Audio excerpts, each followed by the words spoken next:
विश्व भर में लोगों से कहना चाहता हूं, कम मेक इन इंडिया।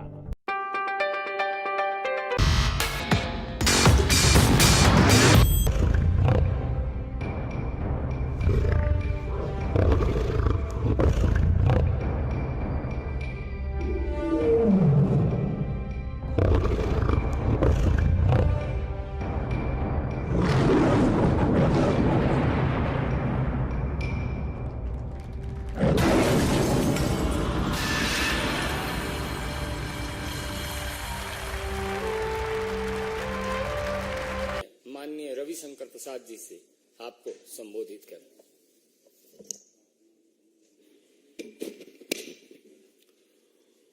पार्टी के राष्ट्रीय मीडिया सह प्रभारी श्रद्धेय संजय मयूख जी, सभी पत्रकार मित्रों नमस्ते। सुबह सुबह आपको बुलाया क्षमा के साथ। विषय बहुत ही महत्वपूर्ण है। आज 9 अगस्त है। आज ही के दिन महात्मा गांधी जी ने 1942 में एक दिया था नारा, अंग्रेजों भारत छोड़ो, क्विट इंडिया। 5 साल बाद अंग्रेजों को भारत छोड़ना पड़ा। उसमें बाकी भी हमारे क्रांतिकारी मित्रों, बाकी सबों की बहुत बड़ी भूमिका रही है। तो भारत की आजादी में लगे सभी महान सेनानियों को बहुत ही हम विनम्र भाव से श्रद्धांजलि देते हैं और याद करते हैं। आज जब भारतवर्ष अपने अमृत काल में प्रवेश कर गया है और 2047 में 2047 में अपनी आजादी के 100 वर्ष पूरे करेगा, तो हमारे लोकप्रिय प्रधानमंत्री नरेंद्र मोदी जी ने एक बहुत बड़ा आह्वान किया है। जब अमृतकाल 75 इयर्स चल रहा है, उन्हें 3 आह्वान किया है। परिवारवाद भारत छोड़ो, भ्रष्टाचार भारत छोड़ो, तुष्टीकरण भारत छोड़ो। Rampant family rule in politics, quit India. Stinking corruption, quit India. Appeasement politics, quit India. आज हम आपके सामने आए हैं ये बताने के लिए कि ये क्यों आवश्यक है। देश के लोकतांत्रिक अस्तित्व को अगर बचाना है तो इन तीनों को भारत छोड़ना पड़ेगा। If the democratic fabric of the country is to be safeguarded, these 3 ills, namely family rule, corruption and appeasement, have to quit India. अगर देश की राजनीति में शुचिता को बचाना है, प्रोबिटी, प्रोप्राइटी, तो इन तीनों अभिशापों को भारत छोड़ना पड़ेगा। देश के लोकतांत्रिक अस्तित्व को बचाना है तो इन तीनों अभिशाप को भारत छोड़ना पड़ेगा। अगर देश के राजनीति में शुचिता लानी है तो इन तीनों अभिशाप को भारत छोड़ना पड़ेगा। और मैं अब इसको स्पष्ट करना चाहता हूं। परिवारवाद का मतलब क्या है? कोई किसी परिवार से जुड़ा व्यक्ति इलेक्शन लड़ता है, हमको इस पर कैसे आपत्ति कर सकते हैं। लेकिन परिवारवाद का मतलब है नेता का बेटा पार्टी का नेता बनेगा या बेटी। सिर्फ नेता ही नहीं बनेगा, वो प्रधानमंत्री भी बनेगा या प्रधानमंत्री का दावेदार होगा या मुख्यमंत्री बनेगा या मुख्यमंत्री का दावेदार होगा। इसे हम कहते हैं परिवारवाद। जहां साधारण पार्टी के कार्यकर्ता नेताओं के लिए कोई जगह नहीं है।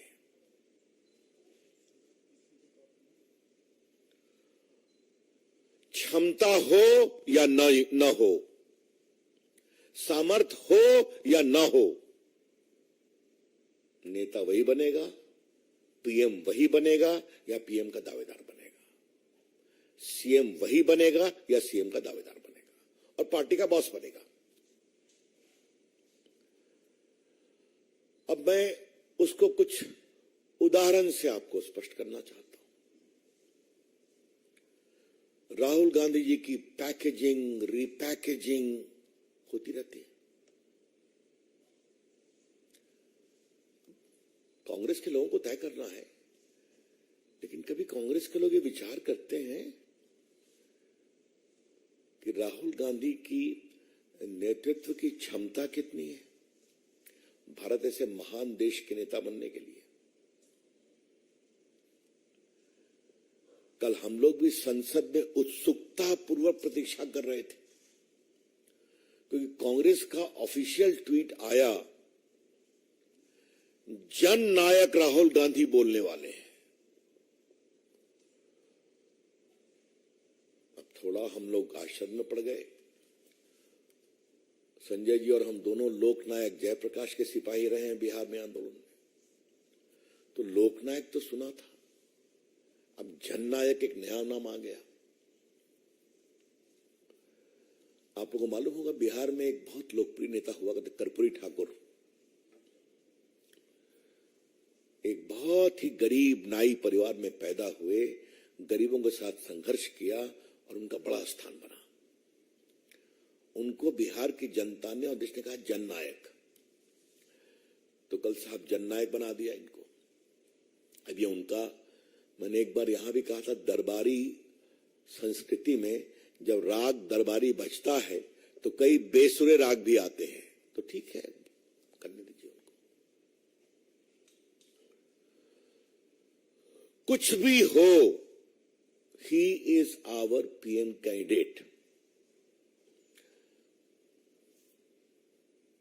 अब जरा नीचे आइए आप। मुलायम सिंह नहीं रहेंगे तो अखिलेश जी मुख्यमंत्री बनेंगे, भले परिवार में तफरका हो नहीं हो।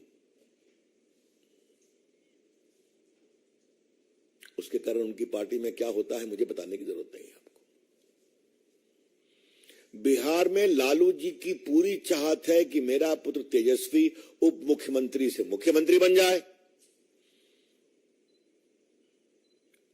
और नीतीश बाबू अपने पत्ते नहीं खोल रहे हैं। अब उनकी इंटरनल पॉलिटिक्स में मुझे कुछ नहीं कहना है, वो बिहार की जनता तय कर चुकी है और जबरदस्त जवाब देगी चुनाव में। लेकिन परिवारवाद क्या होता है मैं आपको बता रहा हूं।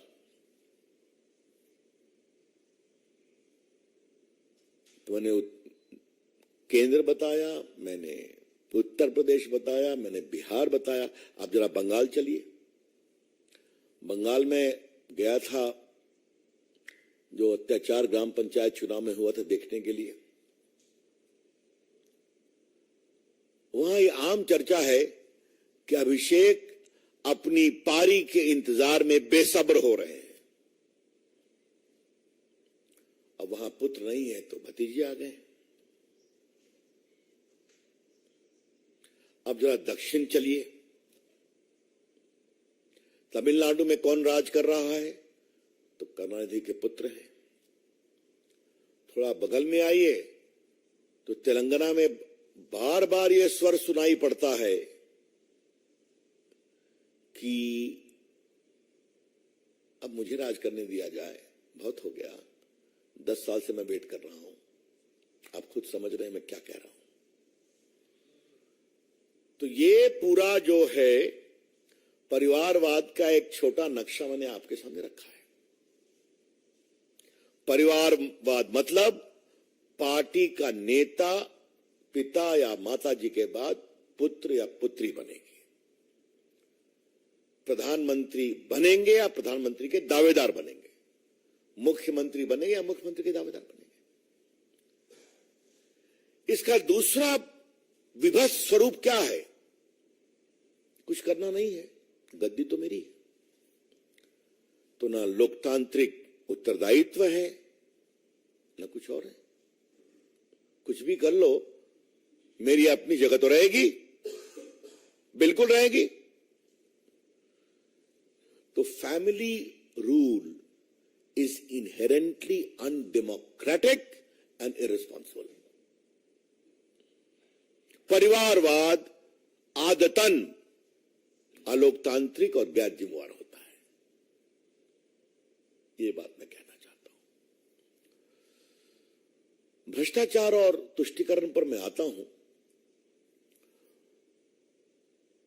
तो जो इंडिया अलायंस है, इसको घमंडिया कहा गया है, and they fully deserve it. घमंडिया अलायंस। जब परिवारवाद की पार्टियां जुटती हैं तो क्या अहंकार आता है, मैं उसकी बात कहना चाहता हूं। सरदार पटेल देश के इतने बड़े नेता थे, उनकी स्टैच्यू ऑफ यूनिटी लगी है गुजरात में। करोड़ लोग आते हैं देखने के लिए, हम भी जाते हैं तो हमेशा। आज तक कांग्रेस की अध्यक्षा वहां 2 फूल चढ़ाने गई है क्या? वो तो कांग्रेस के नेता थे ना। आज तक राहुल गांधी वहां गए हैं क्या? आज तक कांग्रेस के गुजरात के नेता वहां गए हैं क्या? ये कौन सा अहंकार है कि जिस व्यक्ति ने देश को जोड़ा, उसकी दुनिया की सबसे बड़ी प्रतिमा पर हम 2 फूल भी नहीं चढ़ाएंगे?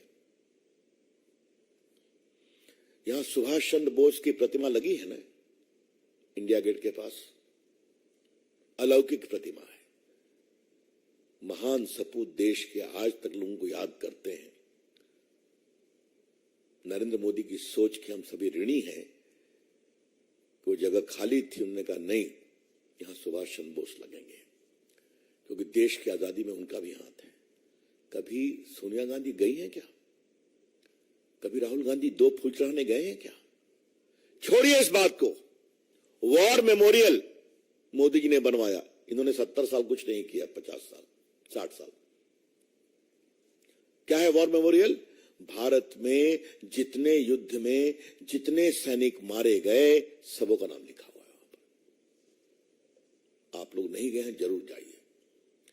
और जितने परमवीर चक्र पुरस्कार से सम्मानित हैं, उनका बस्ट लगा, उनकी अलग एक वाटिका है।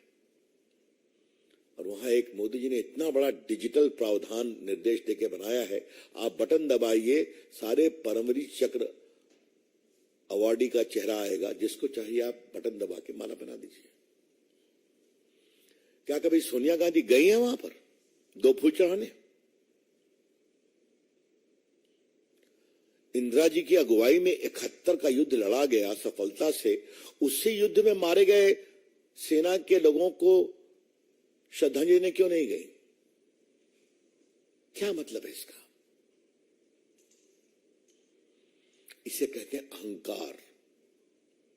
मोदी जी ने बनाया, हम नहीं जाएंगे, हम जो है सो है। तो ये है घमंडिया गठबंधन। क्या वहां कभी अखिलेश यादव गए हैं क्या? क्या वहां कभी तेजस्वी यादव गए हैं क्या? ममता जी तो बंगाल की है ना। ममता जी तो दिल्ली इतनी बार आती हैं, मोदी जी को गाली पड़ती हैं। सुभाष बोस की प्रतिमा पर एक बार भी 2 फूल चढ़ाने गए क्या वो और उनके भतीजे अभिषेक? ये कहते हैं घमंडिया संगठन। और इसी घमंडिया का दूसरा स्वरूप यह है, जिस कर्पूरी ठाकुर ने गरीब पिछड़ों को संगठित करके सामाजिक न्याय का ईमानदार प्रस्तुतिकरण किया, वो जननायक वो नहीं, हम भी जननायक। ये है अहंकार। आज मैं सवाल उठा रहा हूं, कुछ कारण से उठा रहा हूं। नीतीश कुमार जवाब दीजिए जो मैं सवाल उठा रहा हूं। लालू जी जवाब दीजिए जो मैं सवाल उठा रहा हूं।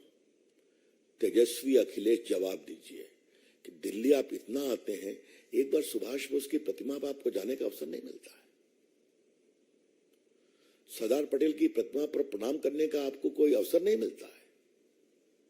वॉर मेमोरियल में जाने का अवसर नहीं मिलता है।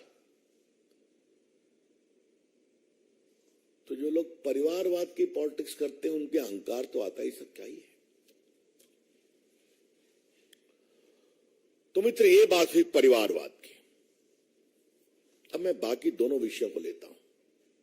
एक बात आप जान लीजिए, जहां परिवारवाद की नग्न राजनीति होगी उसके साथ भ्रष्टाचार और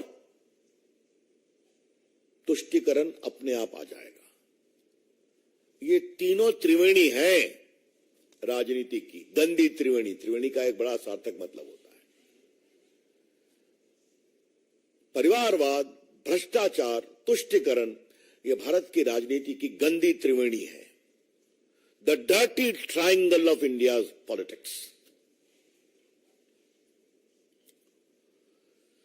मैं आपसे एक बात कहूं, भ्रष्टाचार वहीं पनपता है और वहीं पनपा है जहां परिवारवाद रहा है। मैं गिनाता हूं। 2G के समय किसका शासन था? परिवार का। मनमोहन सिंह की कितनी चलती थी। कोयला घोटाले में तो जेल रहे हैं, ट्रायल सुप्रीम कोर्ट में स्टे के लिए गए हुए हैं। कोयला घोटाला मैंने बताया, कॉमनवेल्थ घोटाला मैंने बताया, आदर्श घोटाला मैंने बताया, सबमरीन घोटाला, हेलीकॉप्टर घोटाला। इन सभी घोटालों में परिवार के किसी लोगों का हाथ है या नहीं है, मुझे बता दीजिए। मैंने एक बार कहा था और आज उसको रिपीट करने का दिन है। संजय बाबू सुनिए आप, हमारी आध्यात्मिक परंपरा में पंच तत्व की बात कही गई है ना? ये शरीर 5 तत्वों से बना है। जल, थल, नभ, वायु, आकाश और अग्नि।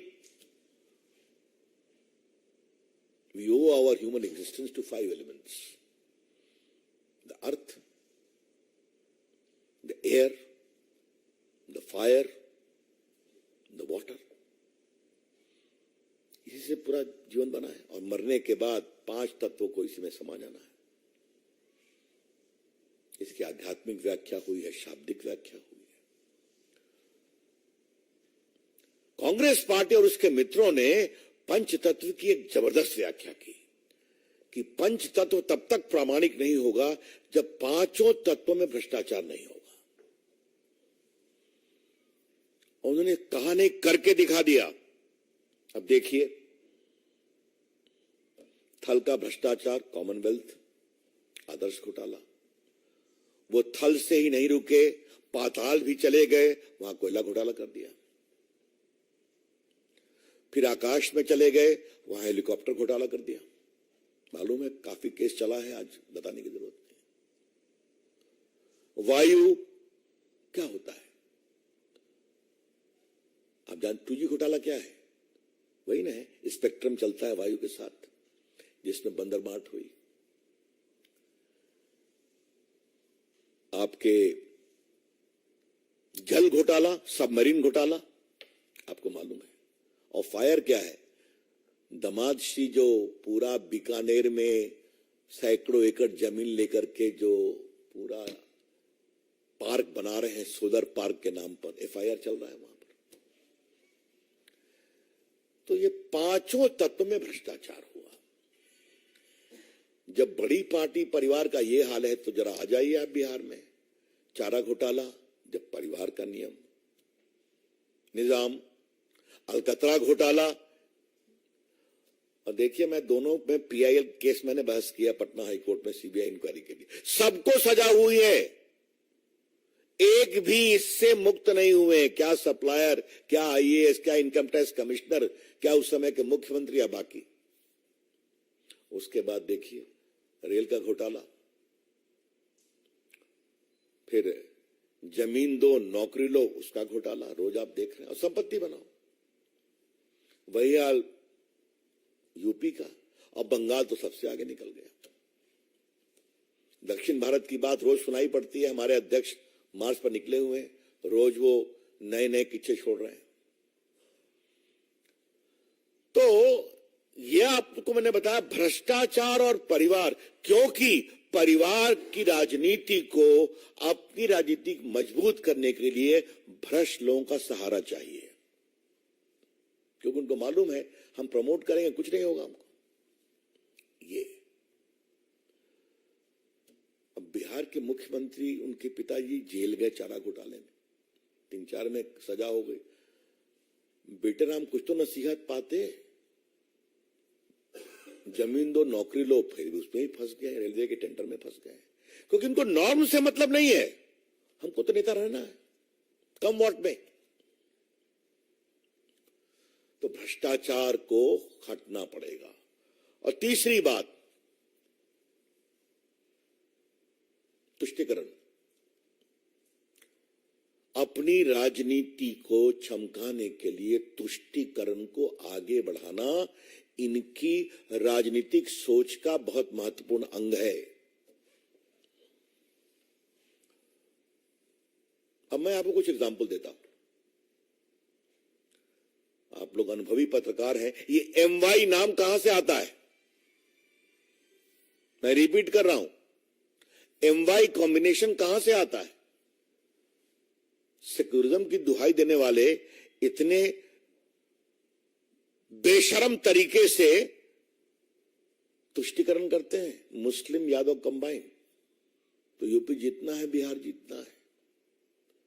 तो ममता जी ने उसमें अपना तड़का लगा दिया। तो उसमें सिम्मी की गतिविधि हो कोई कार्रवाई नहीं होगी, PFI हो कोई कार्रवाई नहीं होगी, और ममता जी की तो राजनीति ने सारी हदें पार कर ली तुष्टीकरण में। और देखिए तुष्टीकरण के लिए ये लोग किस सीमा तक जाते हैं। राजीव गांधी को 400 का बहुमत था। शाहबानों के सुप्रीम कोर्ट के फैसले को किसने पलटा? राजीव गांधी की सरकार ने पलटा, इनके दबाव में। बाकी मैं सारा इतिहास आपको नहीं बताऊं। और अभी 3 तलाक समाप्त करने का विधेयक जो प्रधानमंत्री के निर्देश पर कानून मंत्री के रूप में मुझे प्रस्तुत करने का सौभाग्य मिला था, सारी परिवारवादी पार्टियों ने महिलाओं के सुरक्षा के लिए 3 तलाक के अभिशाप के खिलाफ इतने ऐतिहासिक विधेयक का विरोध किया था। क्या सोनिया जी की पार्टी महिला नेत्री है? क्या ममता जी की पार्टी महिला नेत्री है? और बाकी तो RJD और इन लोग के बारे में तो कहने नहीं है। तो ये तुष्टीकरण को बढ़ावा देती हैं राष्ट्र की अखंडता, सौहार्द को रोकने की सीमा तक। इसलिए देश की राजनीति के जो तीनों अभिशाप हैं, हमें गर्व है कि भारत के प्रधानमंत्री ने 9 साल के राज में समाप्त किया है तुष्टीकरण को, समाप्त किया है भ्रष्टाचार को। आज सरकार के गलियारों में दलालों और बिचौलियों के लिए एंट्री बैन है। सारे निर्णय ईमानदारी से होते हैं, ऑक्शन से होते हैं।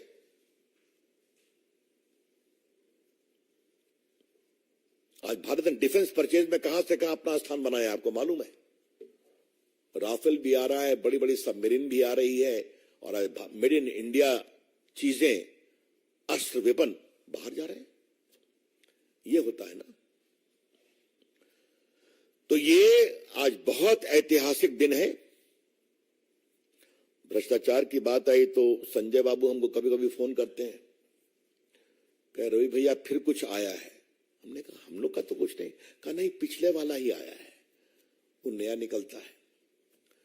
तो इतनी लंबी फेरिस्त है उनकी कि आस्ते आस्ते निकलती रहती है और निकलेगी भी। इसीलिए देश के लिए, देश के हित के लिए, देश की सुरक्षा के लिए, देश के लोकतंत्र के लिए, देश की शुचिता के लिए और आम लोगों का लोकतांत्रिक संस्थाओं में विश्वास बढ़ाने के लिए यह बहुत जरूरी है कि ये तीनों अभिशाप, परिवारवाद, भ्रष्टाचार, तुष्टीकरण, भारत छोड़ो, for the sake of India, for the sake of country's security, for the sake of country's integrity, for the sake of probity in public life of the country, it is very important that these three ills, namely blatant family rule, corruption, and shameful appeasement, must quit India. Thank you, Mitro. Arun CNN.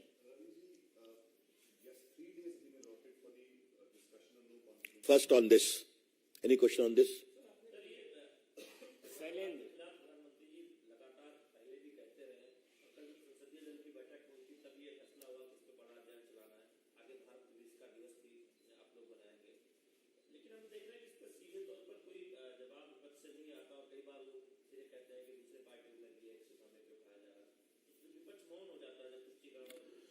जब जवाब देने को नहीं कुछ बचता है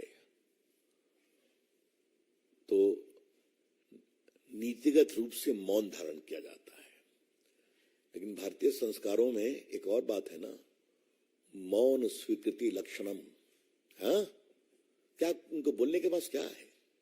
इसलिए मैंने आज पार्टी के राष्ट्रीय फोरम से बहुत विस्तार से बताया कि ये तीनों अभिशाप क्या हैं और कैसे भारत के इंडिया को खोखला कर रहे हैं।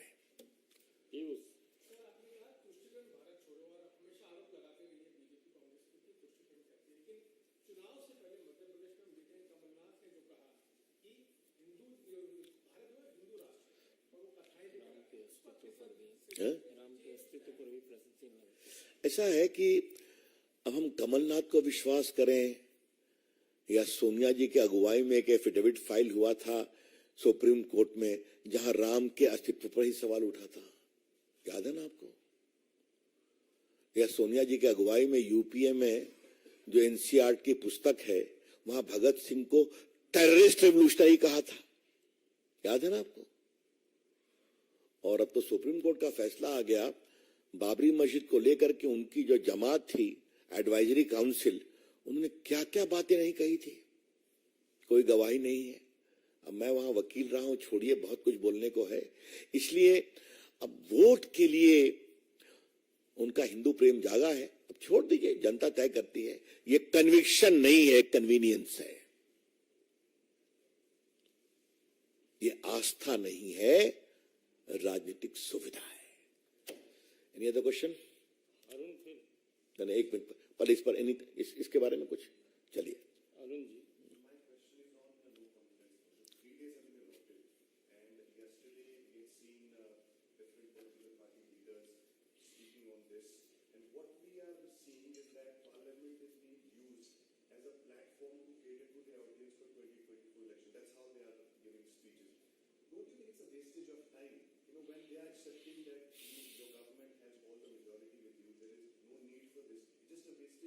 Well, that is a very interesting question, but instead of asking me, ask the leaders who have brought the no confidence.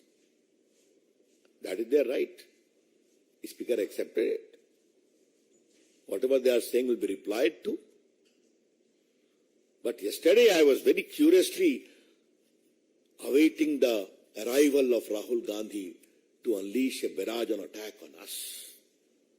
His conspicuous silence was too conspicuous.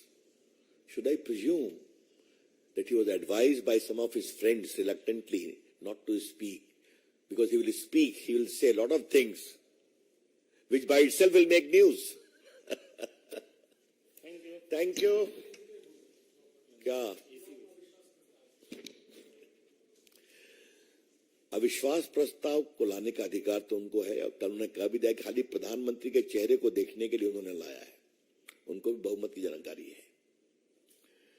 लेकिन इतना अवश्य कि मैं भी बैठा हुआ था, जब हमने भी देखा ट्वीट की सो कॉल्ड जननायक राहुल गांधी शुरू करेंगे, तो बड़ी उत्सुकता से हम भी प्रतीक्षा कर रहे थे। वो नहीं बोले, ये तो उनका विषय है।